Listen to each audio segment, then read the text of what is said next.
I want to show you how to add a CRT effect in Premiere Pro.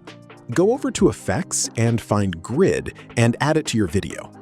Under Effect Controls, modify the left value of Anchor to -5.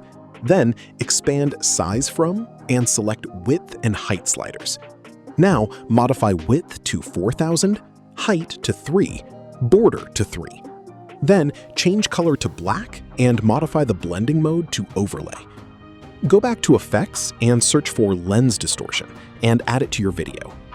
Back under Effect Controls, go down to Lens Distortion and modify Curvature to 50. Then go up and increase scale until the edges of the screen are no longer visible.